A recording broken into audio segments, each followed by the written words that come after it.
What is going on, everybody, and welcome back to another Yu-Gi-Oh! OCG TCG video. Today, guys, we are going to be going over the new Scareclaw support that is set to release in Darkwing Blast. Very excited to be discussing these cards with you guys, so without further ado, let's jump right into it.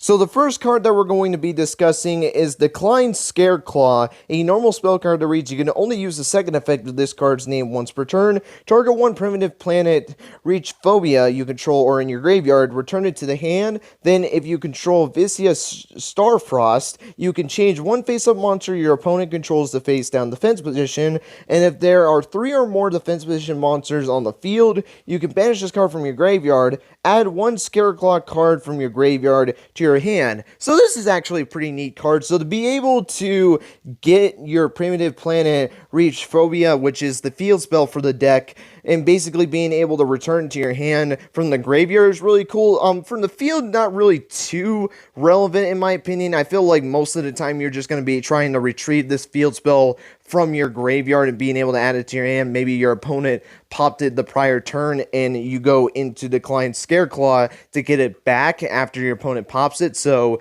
you know, that's really cool. And then if you control Vicious Starforce, you can switch a face-up monster your opponent controls to face-down defense position. Obviously, if they're controlling linked monsters, then this first effect where you can actually do the whole defense positioning thing, obviously it's not going to work. But, you know, obviously there's varieties with like synchro decks with like Sword Soul and the likes, or fusions with Despia. You know, you're going to be able to have targets that you can actually set in the defense position. So that's pretty cool to say the least. And obviously this deck focuses around putting the monsters into defense position, so that actually works out very well. And being able to banish this card to search for a Scareclaw card when you control 3 or more defense position monsters in the field, which this deck does have quite a bit of cards that can actually switch monsters to defense position, so it's not like it's too hard to be able to pull this effect off. But that's actually really cool that you can be able to search for your Scareclaw card from your graveyard and be able to add it to your hand, so maybe you can further combo off. And what's also neat about it as well is that since you can actually search for the field spell and get it back into your hand, when you activate it, since your opponent is going to control 3 or more defense position monsters, or at least in the scenario that I'm thinking of, not only are you going to be able to search for your Scareclaw monster from your graveyard, but you're also going to be able to pop one of your opponent's monsters, because the field spell allows you to do that if your opponent controls 3 or more defense position monsters. So that's really cool as well, and you kind of see some synergy with this card in regards of being able to get cards back from your graveyard, so that way you can use them, and it's another way to help you get monsters into defense position. So overall, pretty cool card in my opinion for the deck.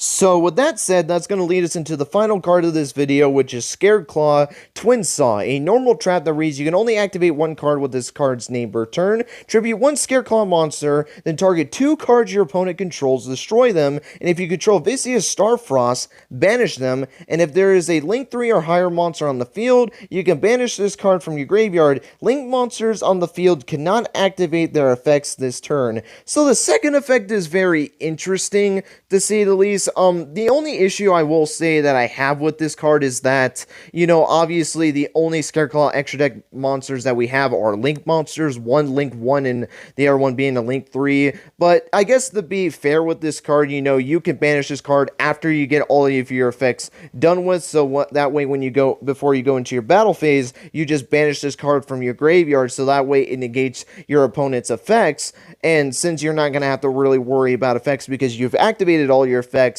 you know, that part of it is not going to really matter too much. So I don't think it's the worst effect out there, though it does conflict to a degree with it, but there is some workaround that you can do with it. So it's a pretty cool effect. I mean, just being able to negate Link monsters effects is really cool, but again, it's only specific towards Link monsters. Obviously, if your opponent has synchro monsters, fusion monsters, or Xyz monsters, like, obviously that's not going to really help too much, although I guess with the archetype, you're going to just be sending them face down defense position, so I guess it doesn't really matter too much.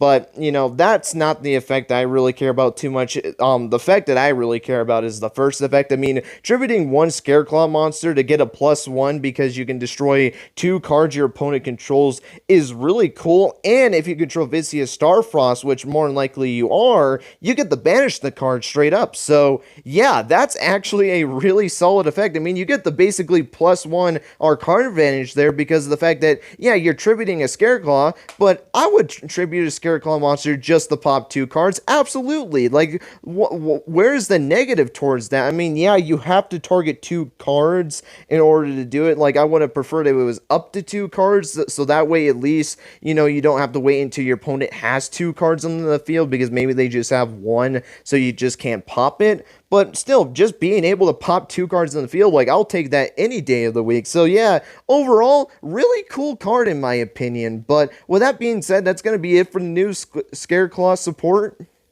General thoughts on the new Scareclaw support. I think this is actually really cool support. The spell card being able to get your Scareclaw cards out of your graveyard back into your hand so you could do some further combos is really cool, especially, you know, being able to get the field spell out of the graveyard so that way you can start popping your opponent's monsters. And speaking of popping, you know, the trap card being able to pop 2 cards your opponent controls by just tributing a Scareclaw monster, really cool. And also what I like about it too, like I mentioned earlier, the fact that you now have a card that can actually deal with link monsters, because obviously with the deck centralized about putting monsters in defense position, obviously you can't do that with link monsters, but basically having some sort of card to somewhat deal with link monsters by just being able to negate their effects is really cool in my opinion. So yeah, really do like the support. I don't think this is very crazy support in my opinion. I do think it does boost the deck, but I still think the deck is just an alright deck in my opinion. But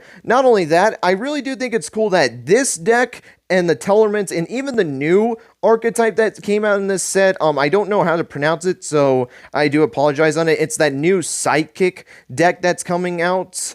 The fact that we're seeing these 3 archetypes being released in the set, and the reason why it's important because they're actually revolved around the same war with Starfrost. So that's actually really cool that all 3 archetypes are getting supported in this set. So yeah, you know, really cool to be seeing this lore in terms of the card artworks kind of grow a little bit more, and even now seeing the new archetype introduced into the picture, like, this lore is getting very interesting to say the least. But with that being said, that is going to be it for this OCG TCG video.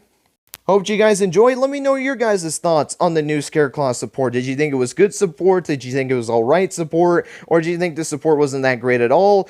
And let me know in the comment section below your guys' thoughts on the Scareclaw archetype as a whole.